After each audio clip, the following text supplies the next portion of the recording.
Hello, good morning sa lahat. Now is already 1 a.m. in the morning. So, praise the Lord, glory to God sa grace at saka uh, sa goodness and sa protection and the blessings ni Lord Jesus na ibinibigay sa araw-araw sa amin sa bawat isa. So, ngayon ay malapit ko na matapos yung mga dokumento na isasubmit namin another sa ombudsman. Kasi, ang mga katribo leader, elder ko ay ayaw pumayag na ako lang ang mag-complain dito sa Tagapasig na nag-demolish po ng aming tribal office dito sa Napindan Taguig. So, ang ano kasi nila is individual, nasaktan sila. Hinandcuff yung isa sinuntok. So, ang isa hinandcuff din na senior, tinulak. So, hindi ko din naman allow na i-hold yung freedom nila. So, everybody have a freedom and choices. So, nirerespeto ko po yung kanilang kagustuhan at gusto din nila magbigay ng complaint, affidavit po dito kay Bong Durumal de Leon ng taga action lines ng Pasig City. Sa task force lang siya ng market kaayusan, pero nang di-demolish po sila. Nang hindi naman po sa market. So, glory to God at patapos na rin. So, pero yung akin na complaint is already in the ombudsman. So, follow up na lang po ako. And also, dito po kasi sa taga sa katribo ko dito na member sa Angono, sa Francisco, sa Barangay Francisco, saka sa Barangay San Isidro, nag-ano po sila, nawala po sila sa akin ng almost 8 months. So, nag-worried ako kasi nag-ano ko kung ano na nga ba ang nangyari sa kanila, ano ba ang problema. And then, naalman ko na ito palang aming member na tribo ay naimbitahan daw sa police station ng Angono, and then pagkatapos ng invitation, walang hearing, binasahan lang daw sila nung nag-complain sa kanila at binilanggo na agad siya na walang warrant of arrest. Wala pong kung ano na freedom na kumuha halimbawa ng attorney niya o lawyer niya, basta na lang po siya inimbitahan at binilanggo kasi nag-inuman daw po sila, inimbitahan daw po siya ng pinsan niya doon sa lugar ng syuta ng pinsan niya. So then napasubo sila at niyaya ng pag-inom. Then siyempre na na daw siya, na lasing na daw kaya gusto nila matulog. Yung kuya ay nauna na pinatulog nung may-ari ng bahay. Sabi niya, matulog na daw kayo doon sa kwarto para gisingin na lang sila pag naka-idlip na ba, pwede na sila umuwi. After that, natulog naman itong katribo ko doon at maya pumunta din tong bakla. Pagkatapos ng ng bakla, maya itong kapatid ay sumunod.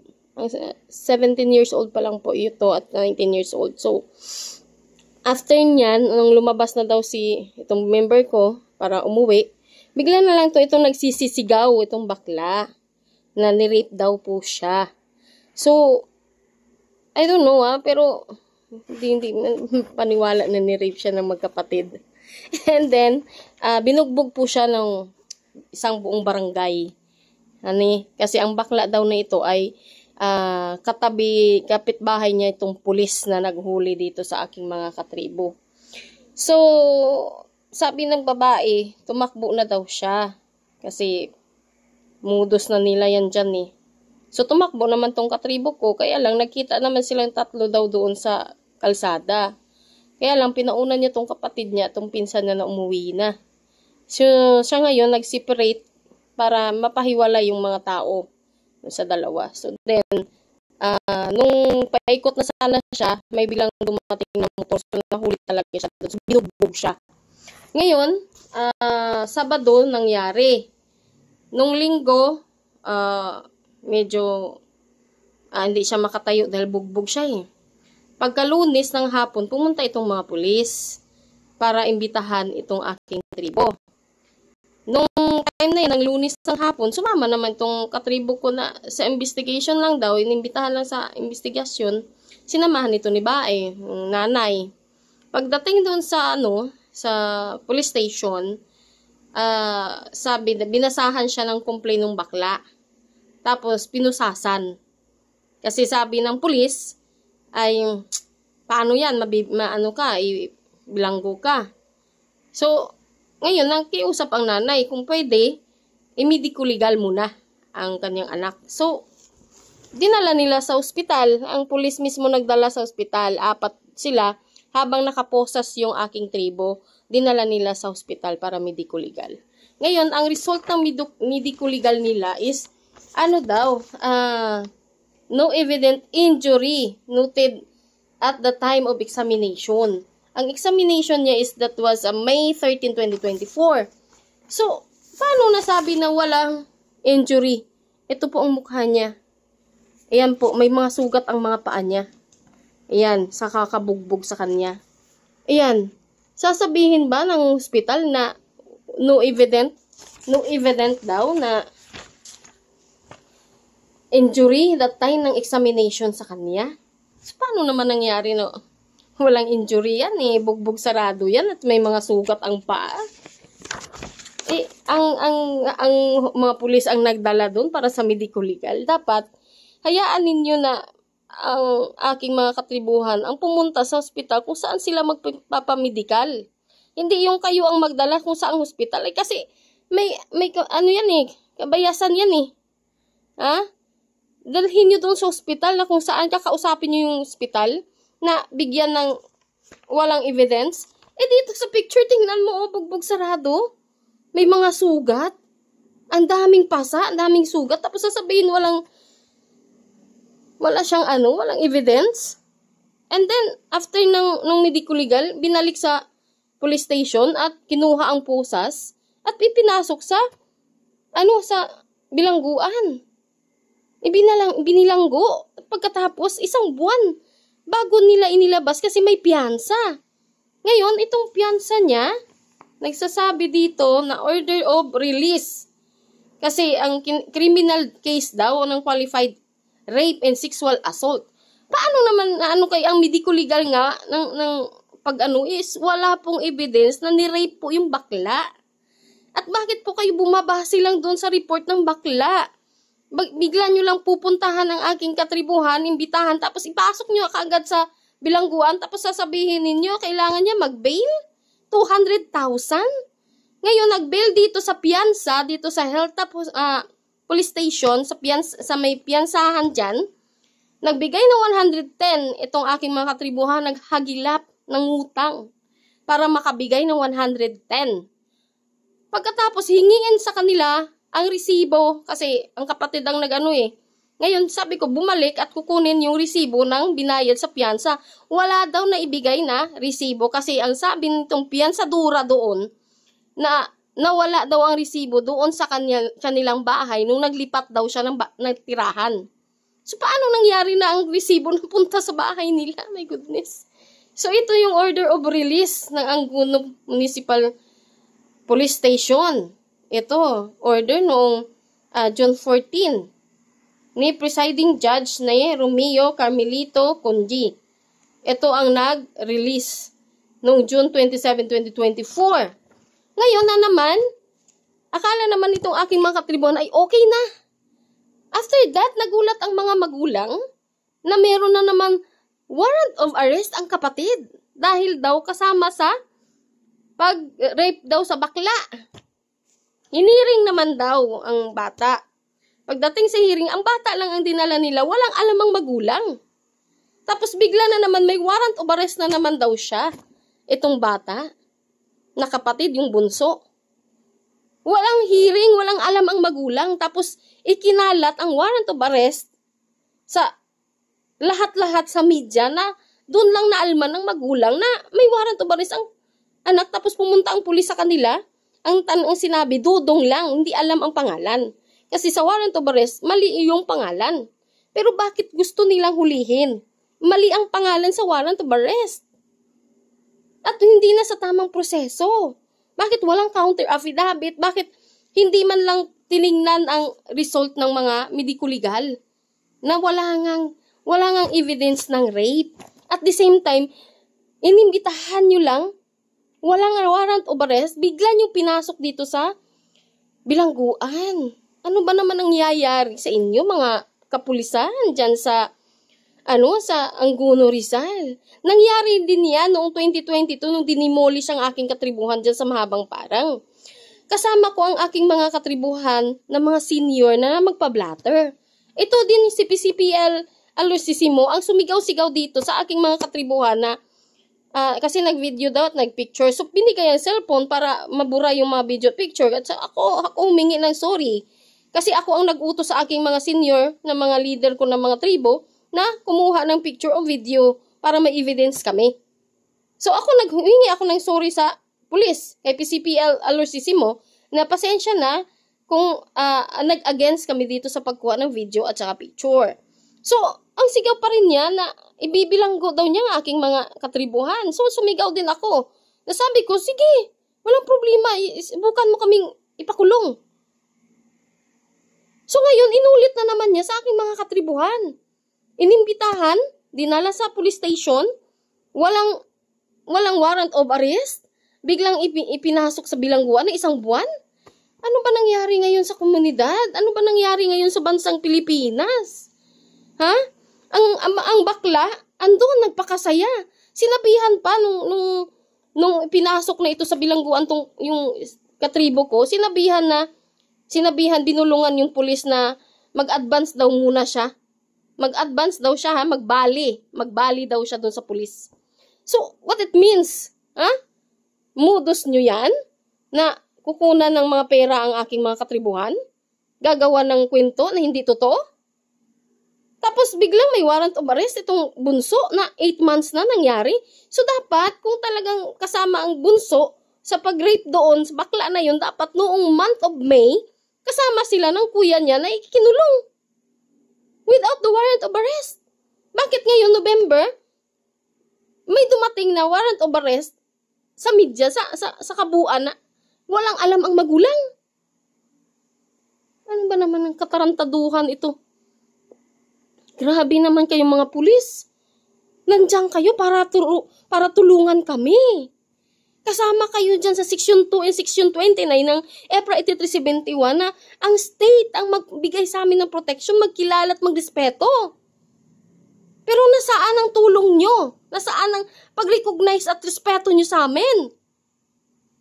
Masyado na kayo, nakadalawa na po kayo ng mga police station dyan sa Anguno Rizal. Ngayon, pangatlo na sa bunso na naman. Ha? Ang sabi pa kanina sa akin ng pulis, kinausap naman daw na mag-ariglo na lang daw. Ano mag-ariglo? Para saan mag-ariglo? Bakit may ginawa kamalian ang mga katribuhan ko para palagi na lang sila mag-ariglo ng 200,000?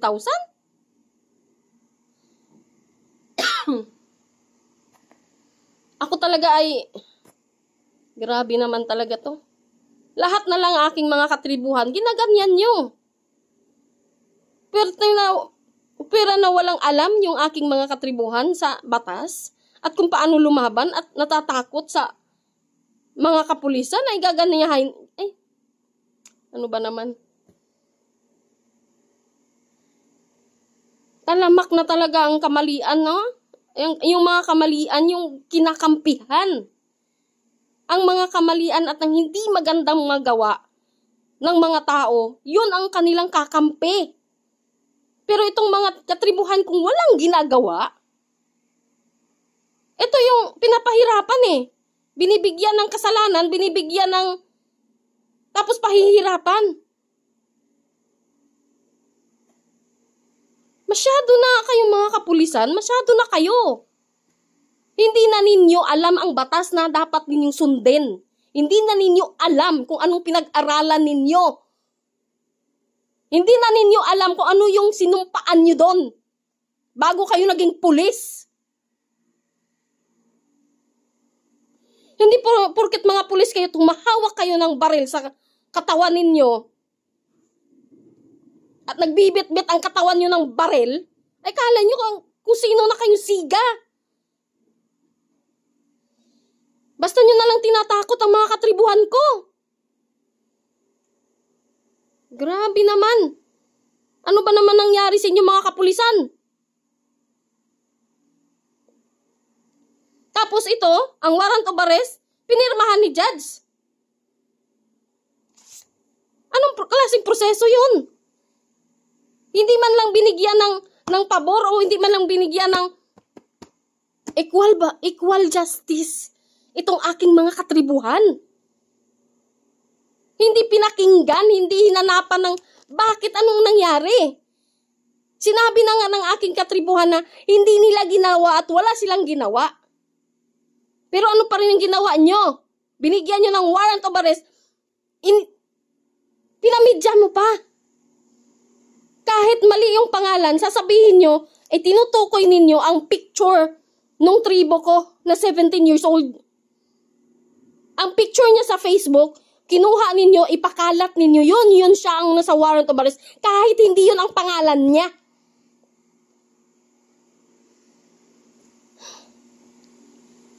Ako talaga'y nalulungkot sa ginagawa ng mga kapulisan sa aking mga katribuhan.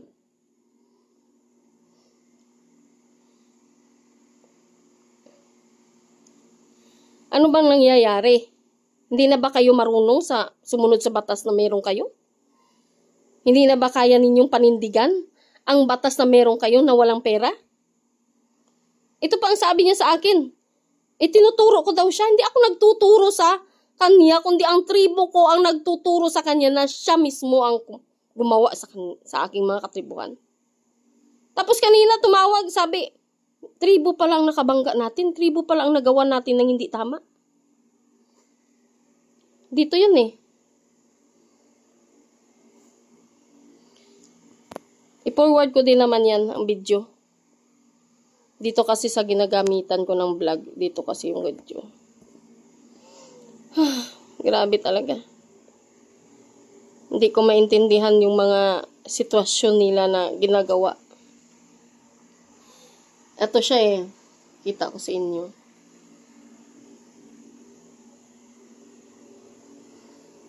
Hindi ko maintindihan yung kanilang mga kalukuhan. Ito yung picture na ginagamit nila para ipakalat. Tapos, ito daw yung pulis na gumawa sa kanya eh. Ngayon, kukunin ko yan doon sa kanilang head, yung pangalan nito. Tapos, ito naman yung ikinalat na warrant of arrest, nakuha daw nila ito sa sa mga tawag niyan. Yung basag kong cellphone nakikita. Ito, hindi makita. Ayan. Yan siya. So, ayan. Hindi makita. Uy, wala. Ay, basag lang. Wala. So, ito yon warrant of arrest na kinakalat nila. Sakit ng dibdib ko talaga sa ginagawa nila. Bakit ganyan kayo? Bakit hirap na nga sa buhay ang aking katribuhan? Bakit pinapahirapan nyo pa? Hindi ko maintindihan ano bang meron ang kapulisan. Ano bang utak ng kapulisan? Kaya gusto ko pa imbestigahan to eh. Diba, bago kayo magpulis, bago kayo bigyan ng permit na maging pulis kayo, diba, meron yang check up muna kung nagda-drugs kayo. Tapos may psychological yan, diba? Meron yan eh. Kung may capacity kayo maging pulis. Diba meron yan? Paano kayo nakapasa sa mga ganyang ginagawa ninyo? Kaya ako nalulungkot talaga sa ginagawa ninyo eh. Grabe, binilanggo ninyo ang mga estudyante kong tribo na wala man lang warrant of arrest, walang hearing, tapos piniyansahan, wala daw ang resibo. Hindi binigyan ng resibo ang pagbayad sa piyansa. Tapos sasabihin na wala daw ang resibo kasi inuwi daw niya. At naglipat daw ng bahay kaya nawala daw ang resibo nung pinapakuha ko ang resibo. Anong klase na sistema meron ng kapulisan ngayon? Kaya ako ngayon ay papasalamat at kahit na sa ganyang sitwasyon si VP Sara Duterte ay sinusuportahan pa rin kami. Na sinusuportahan ang aking mga katribuhan, Remontado Dumagat. Kasi nauubusan na po kami. Itong aming mga ancestral domain ay pilit po kinukuha sa amin. At mga katribuhan ko kung saan-saan na natutulog. Tapos ngayon, ang katribuhan ko ngayon, walang warrant of arrest. Ibinilanggo ng walang pasintabi. At ngayon may warrant of arrest na naman ang kapatid na walang alam ang magulang na nakakalat na pala. May kasamang picture niya. Grabe naman ang sistema ng kapulisan ngayon. Kaya ako'y masama talaga ang loob sa ginagawa nila sa aking mga katribuhan. Noong una is 2022, ginawa na nila ito sa mga senior ko. Pinagbigyan ko lang eh. Kasi ang sinabi ko na, ayusin ninyo yung trabaho nyo. Tayo ngayon ay okay. Pero wag na ninyo ulitin na gawin yung kamalian sa inyong trabaho. Tapos ngayon, ginawa na naman nila sa estudyante ko. Sa estudyante na mga katribuhan ko, ginawa na naman nila 19 years old, 17 years old. Grabe naman. Wala na ako talaga masabi. Kaya ako nagpapasalamat sa Panginoon dahil sa binibigay niyang mga knowledge, understanding. Ako wala rin naman akong alam sa batas, pero ang Panginoon nagbibigay sa akin ng knowledge na iyan ang batas. Iyan ang batas ng kapulisan. Kaya aking pinag-aaralan din kung ano ang merong batas ang kapulisan. Para ang mga kapulisan, kung walang alam sa kanilang batas, ay kaya kong ituro sa kanila. Para ipaalala sa kanila kung ano ang batas na dapat meron sila. Kaya mahirap man sa akin na pag-aralan yan, pero pinipilit kong aralin. Nang sa ganun, humarap man ako kaninong pulis, alam ko yung batas nila. Kaya kung alam ko rin kung lumagpas sila at hindi sila sumusunod. Kaya ako'y papasalamat sa Panginoon sa knowledge and understanding na binibigay niya palagi sa akin at saka sa pag-increase niya ng faith ko na ipagpatuloy itong obligasyon at itong posisyon ko bilang Chief Administrator ng isang Remontado Dumagat Tribe ng NCR at Rizal. It's so hard talaga yung ganitong sitwasyon na gaganyanin palagi ang aking mga katribuhan. So,